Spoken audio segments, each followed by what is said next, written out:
Good morning, everyone. Welcome to Economic Times of today.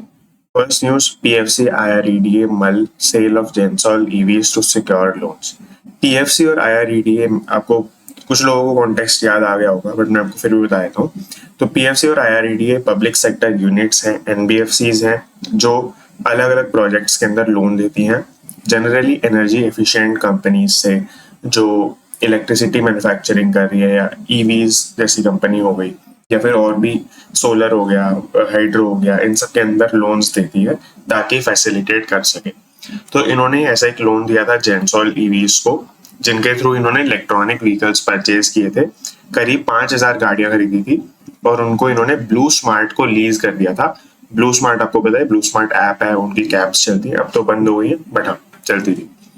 तो अभी इन्होंने क्या सोचा है कि इनको एनपीए का डर लग रहा है। एनपीए मतलब कि जो हमने लोन दिया था वो नॉन परफॉर्मिंग एसेट ना बन जाए। नॉन परफॉर्मिंग एसेट मतलब कि वो एसेट वापस नहीं आया, उसने परफॉर्म नहीं किया, तो लोन रीपे ना करे, ऐसा डर लग रहा है पीएफसी और आईआरडीए को फ्रॉम जेंसॉल ईवीज।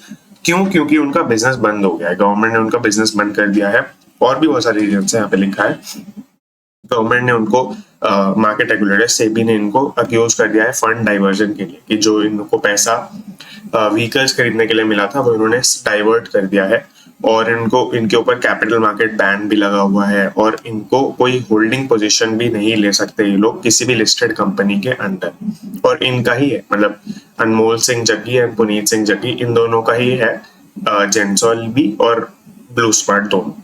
तो अब इन्होंने क्या किया, इन्होंने फैसला लिया है कि ऑक्शन करेंगे ईवीज का, जो गाड़ियां हैं, एसेट्स हैं उनका, ताकि ये थोड़ा बहुत लोन अपना रिकवर कर सके।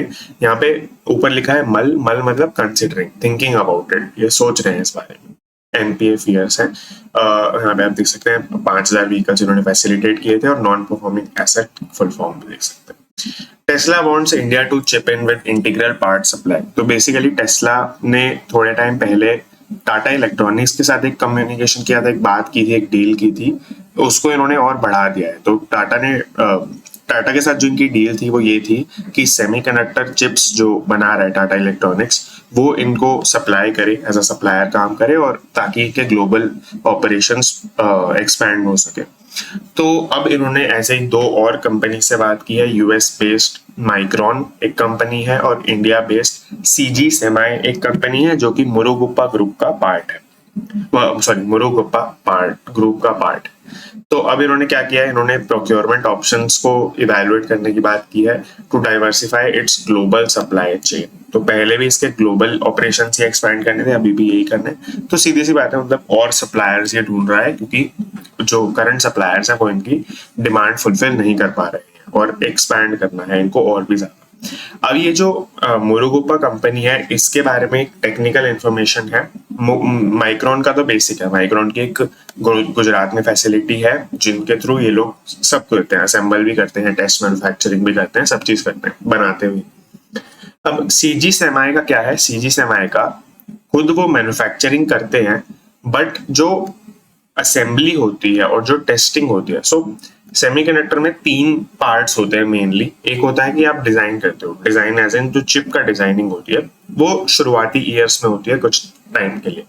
फिर उसके बाद आप मैन्युफैक्चरिंग करते हो, रेगुलरली मैन्युफैक्चरिंग होती है, और साथ ही साथ ओसैट फैसिलिटी एक बनती है। ओसैट फैसिलिटी में outsource semiconductor assembly and test, मतलब सेमीकंडक्टर जो आपने बना लिया, चिप्स बना लिया, वो कई सारे प्रोडक्ट्स के अंदर यूज हो सकती है, जैसे एक फोन से लेके, एक गाड़ी से लेके, और मतलब और कम्युनिकेशन डिवाइसेस के अंदर, लैपटॉप्स के अंदर, एक्सेट्रा एक्सेट्रा।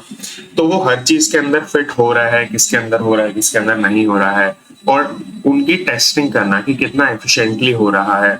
तो ये सब चीजें यूज की जाती है, और इसमें एक नैनोमीटर का केस रहता है कि कितने नैनोमीटर की चिप है, उस हिसाब से आप अलग अलग डिवाइसेस के अंदर फिट करते हैं। तो हैवी चिप्स जो होती हैं 28 to 65 नैनोमीटर्स की, वो आपकी गाड़ियों में लगती हैं। और टेस्ला, उनकी ग्रोथ, मतलब टेस्ला को जितनी उसकी डिमांड है वो डबल डिजिट कैगर के अंदर है, मतलब अभी जितनी डिमांड है वो 10% प्लस से बढ़ने वाली है हर साल। Tech for stake 10% cap likely for Chinese firms in electronics JV. काफी इंटरेस्टिंग न्यूज है एक्चुअली। इंडिया और चाइना के मतलब जो रिलेशन है उस पर इस न्यूज पे बिल्ड हो सकते हैं फ्यूचर में। इंडिया ने क्या किया, लिमिट अभी मतलब ये इम्पोज नहीं किया है बट ये सोच रहा है इंडिया अगेन कि चाइनीज कंपनीज जो हैं जो जॉइंट वेंचर बनाती हैं इंडिया में काम करने के लिए, प्रोडक्शन करने के लिए, सेल करने के लिए, तो उनको 10% इक्विटी इन्वेस्टमेंट पे लिमिट कर दिया है चाइनीज कंपनी की साइड से। मतलब चाइनीज कंपनीज 10% से ज्यादा होल्ड नहीं कर सकती हैं। और उसके साथ साथ एक और कंडीशन है कि आप अपनी टेक्नोलॉजी, अपना नो हाउ ट्रांसफर करेंगे, जो कि चाइना का प्लस पॉइंट रहा है काफी टाइम से।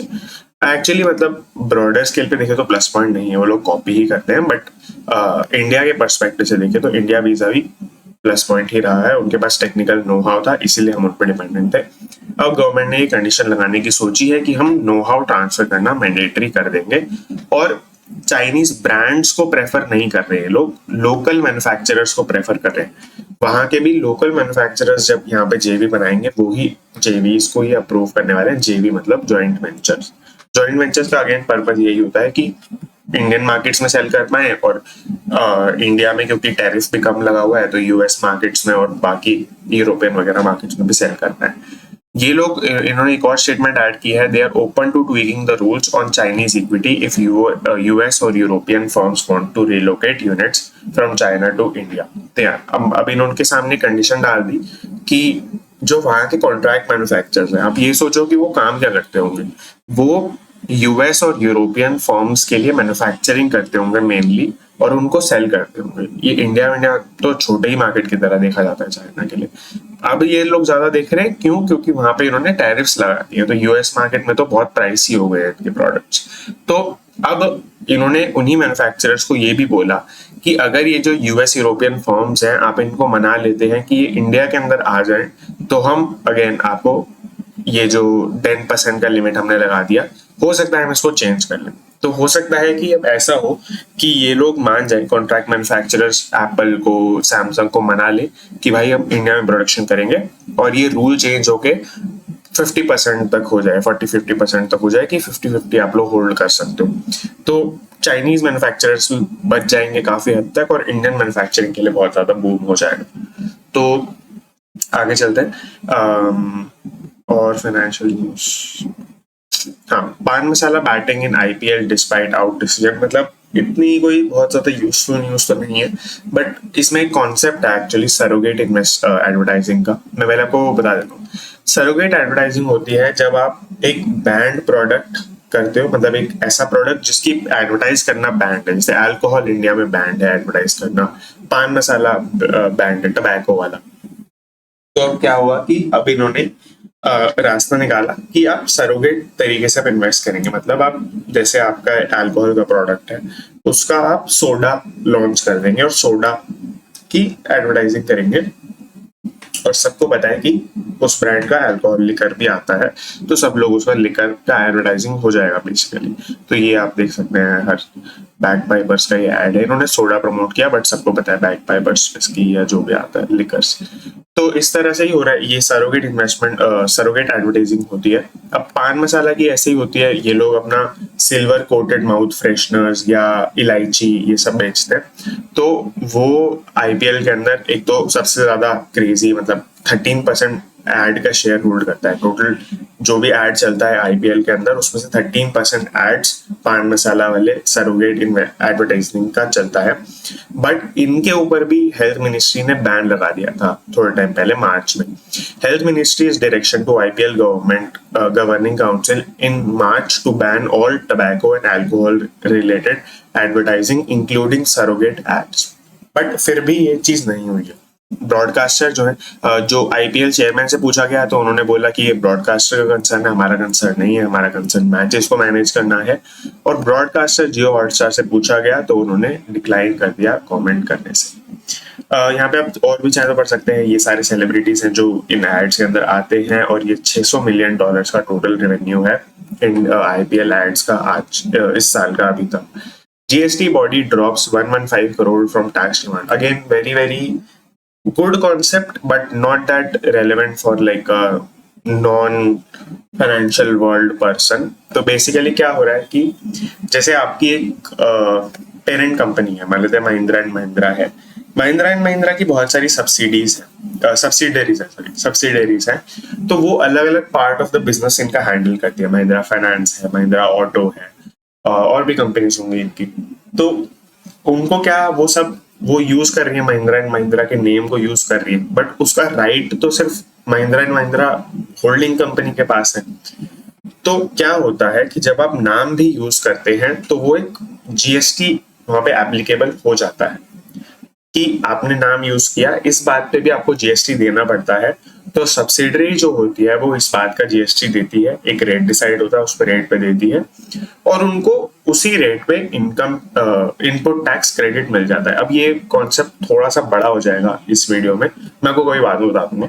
इनपुट टैक्स क्रेडिट मतलब बेसिकली ये होता है कि आपको कुछ, जैसे आपने कोई रॉ मटेरियल खरीदा, आपने उसके ऊपर जीएसटी दिया होगा, बट आप जब फिनिश गुड्स खरीदोगे तो उसके ऊपर आप जीएसटी कलेक्ट करोगे, बट आप डिफरेंस जो होगा उतना ही आप पे कर रहे होगे। इस तरह से होता है, मतलब मैं अगेन एक्सप्लेन पूरा आपको डिटेल में बात नहीं कर पाऊंगा। तो वो आप आईटीसी के अगेंस्ट सेट ऑफ कर सकते हो और आपको पूरा क्लेम वापस मिल सकता है अपने इस जीएसटी का, जो आप ब्रांड वैल्यू पे देते हो। बट अब हुआ क्या कि महिंद्रा एंड महिंद्रा के केस में इन लोगों ने सिर्फ 1 lakh rupees as a fees लगाया और उसको रिपोर्ट करते थे ये लोग। यहाँ पे लिखा है the company was charging all its group forms a nominal fee of 1 lakh rupees per year you for using the Mahindra and Mahindra brand and logo. But अब क्या हुआ कि अंडर जीएसटी लॉ ये एक कंडीशन है कि रिलेटेड पार्टी के अंदर, ऑफ कोर्स एक सब्सिडरी और उसकी होल्डिंग कंपनी, नाम से ही आपको पता चल रहा है रिलेटेड पार्टी है, तो वो अगर कंसिडरेशन के बिना भी होता है तो वो एक sale of like GST law के अंदर आता है, सप्लाई माना जाता है। तो सप्लाई माना गया तो उसके ऊपर जीएसटी भी लगा, but since company ITC claim नहीं कर सकती है तो उनको जीएसटी देना पड़ेगा। तो अब पहले इनको 146 करोड़ रुपीस की डिमांड थी, जो कि वो जीएसटी डिमांड कम हो गया 31 करोड़ हो गई है, और इनके ऊपर 31 करोड़ की पेनल्टी लगा दी है फॉर लेट पेमेंट कि इन्होंने पहले क्यों नहीं दिया। ये एक इंटरेस्टिंग न्यूज है, इसमें लिखा है कि बेसिकली इंडिया के अंदर लिकर स्टोर्स कम है, ऐसा कंप्लेंट किया जा रहा है ISWAICEO के द्वारा। ये है International Spirits and Wines Association of India. I mean I am not really sure कितना रेलेवेंट ये न्यूज है, बट हाँ बेसिकली लिखा है कि इंडिया में हर 1 लाख ड्रिंकर्स के लिए 5 बूज स्टॉप्स है, 5 लिकर की शॉप्स है, और 60,000 टोटल लिकर शॉप्स बताई गई है, विच इज लाइक 5.2 स्टोर्स पर लाख कस्टमर्स। स्टेट वाइज बताया हुआ है कि कहाँ पे ये जो रेशियो है वो और अच्छा है या खराब है, आप चाहे तो पढ़ सकते हैं। और thank you so much, you can subscribe to this channel if you like the videos and join our telegram group for sure, you will get all the latest updates there. Thank you.